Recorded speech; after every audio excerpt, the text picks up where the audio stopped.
Assalamualaikum warahmatullahi wabarakatuh. Perkenalkan, nama saya Intan Anidia Putri dengan NIM A1D121034 dari Program Studi Pendidikan Guru Sekolah Dasar Fakultas Keguruan dan Ilmu Pendidikan Universitas Jambi. Adapun sekolah penugasan saya yaitu Sekolah Dasar Negeri 068 IF Kota Jambi. Nah, video kali ini saya akan mendeskripsikan atau menjelaskan materi pembekalan pada hari Senin 24 Juli 2023.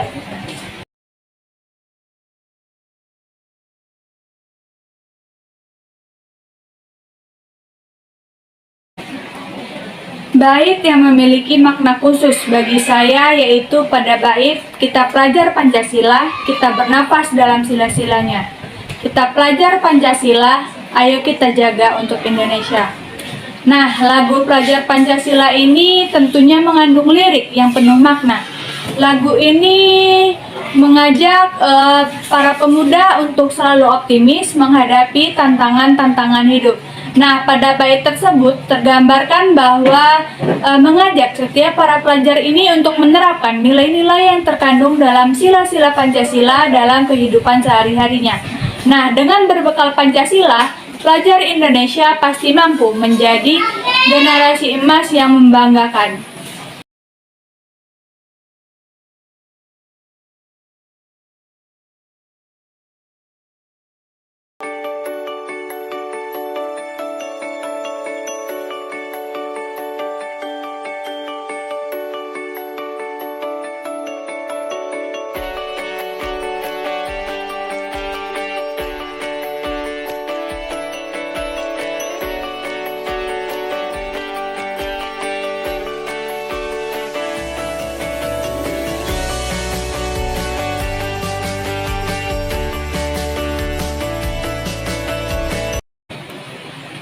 Buku-buku tersebut dikategorikan sebagai ramah cerna karena isinya ditulis dengan gaya bahasa yang mudah dipahami dan disusun dengan struktur yang jelas, sehingga lebih mudah dipahami oleh pembaca dengan berbagai tingkat pengetahuan. Nah, adapun tujuan dari buku ramah cerna tersebut adalah membuat informasi lebih mudah diakses dan dipahami oleh pembaca, khususnya pembaca awal.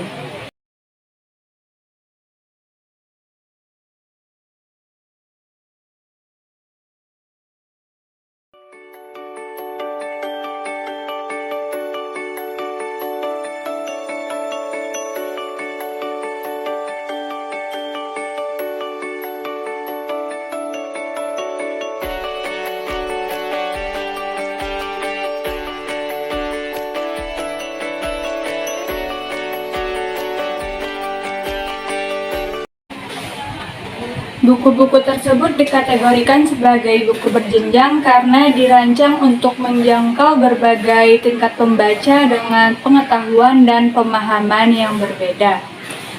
Selain itu, buku berjenjang ini juga menyajikan berbagai informasi secara bertahap dari level dasar hingga tingkat yang lebih kompleks atau mendalam. Nah, tujuannya adalah agar buku ini dapat digunakan oleh berbagai kelompok pembaca, mulai dari pemula hingga ahli dalam suatu bidang, sehingga setiap pembaca ini dapat memperoleh manfaat dari isi buku sesuai dengan tingkat pengetahuannya.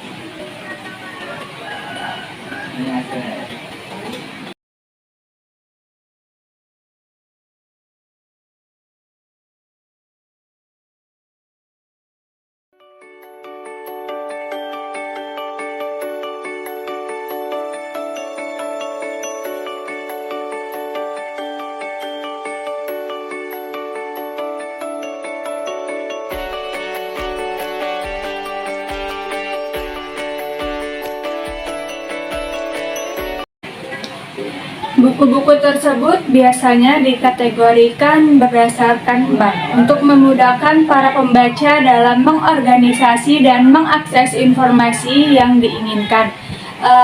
Pembagian menjadi bab ini membantu pembaca untuk melacak dan fokus pada topik tertentu sehingga memudahkan pemahaman dan memaksimalkan manfaat dari buku tersebut.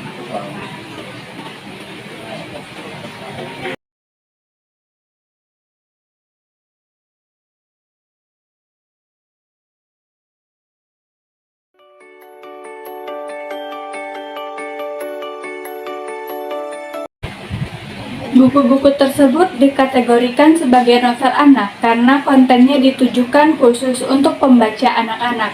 Kategorisasi ini membantu orang tua, guru, pustakawan, dan pembaca lainnya untuk dengan mudah mengidentifikasi buku-buku yang sesuai dengan usia dan minat anak-anak. Nah, adapun beberapa alasan mengapa novel anak dijadikan sebagai kategori tersendiri adalah yang pertama yaitu penggunaan bahasa dan kompleksitas cerita. Buku novel anak ini ditulis dengan bahasa yang lebih sederhana dan disesuaikan dengan tingkat pemahaman anak-anak. Nah, plot ceritanya ini juga lebih sederhana dan tentunya mudah diikuti. Yang kedua yaitu tema dan karakter yang relevan. Novel anak ini seringkali memiliki tema dan karakter yang relevan dengan dunia anak-anak. Contohnya seperti tema persahabatan, petualangan, imajinasi, dan juga penemuan diri. Nah, yang ketiga yaitu ilustrasi dan juga desainnya. Buku novel anak ini seringkali dilengkapi dengan ilustrasi yang menarik untuk membantu memvisualisasikan cerita dan menarik minat anak-anak terhadap membaca. Yang keempat yaitu pendidikan dan nilai-nilai positif. Buku novel anak ini juga mengandung pesan moral ataupun nilai-nilai positif yang diajarkan secara berselang-seling dengan cerita. Membantu anak-anak belajar melalui cerita yang menyenangkan. Nah, kategorisasi novel anak sendiri membantu memudahkan orang tua dan pengasuh dalam memilih buku yang sesuai dengan usia dan tingkat perkembangan anak-anak, serta membantu anak-anak menemukan cerita yang menarik dan relevan dengan dunia mereka.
Sebagai seorang mahasiswi, ada pun beberapa strategi yang bisa saya aplikasikan sebelum membaca teks adalah yang pertama yaitu melihat ringkasan atau daftar isi untuk memahami struktur teks dan topik yang akan saya baca.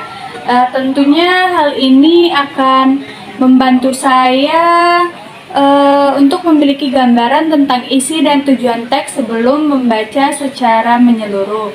Nah, adapun yang kedua yaitu melihat secara cepat teks secara keseluruhan untuk menangkap gagasan utama dan informasi penting. Hal ini membantu saya untuk mendapatkan gambaran kasar tentang isi teks sebelum membaca lebih detail. Yang ketiga yaitu merumuskan pertanyaan-pertanyaan yang ingin saya jawab selama membaca. Ini juga membantu saya untuk tetap fokus dan mencari jawaban dari pertanyaan-pertanyaan tersebut selama membaca.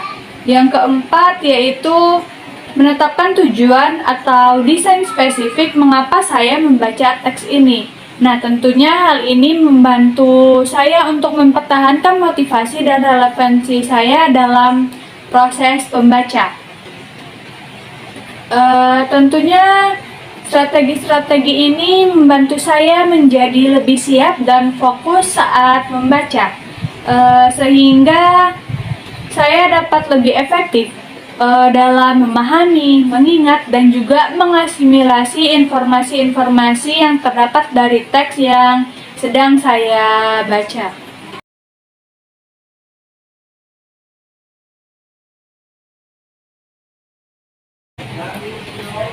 Strategi yang umum digunakan saat membaca teks dalam pendidikan tinggi, beberapa di antaranya meliputi yang pertama yaitu menganalisis judul dan subjudul untuk mendapatkan gambaran umum tentang konten teks.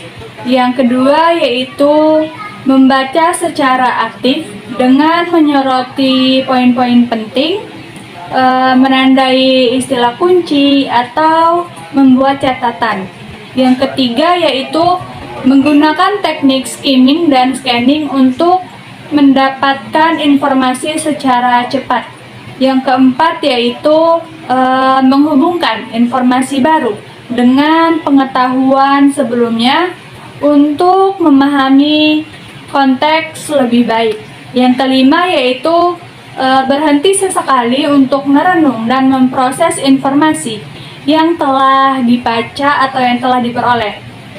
Nah, mungkin setiap orang memiliki strategi yang berbeda-beda tergantung pada preferensi dan kebutuhan mereka pada saat membaca teks dalam lingkungan pendidikan tinggi.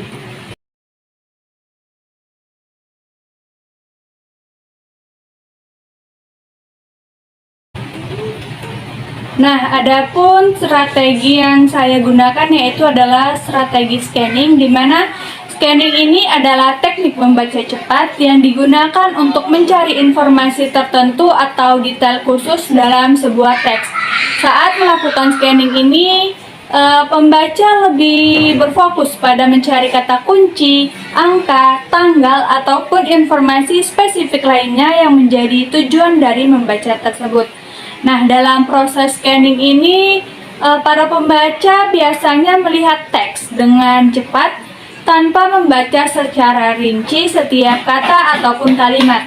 Nah, tujuan utamanya adalah untuk menemukan informasi yang relevan dengan cepat tanpa harus membaca seluruh teks secara menyeluruh.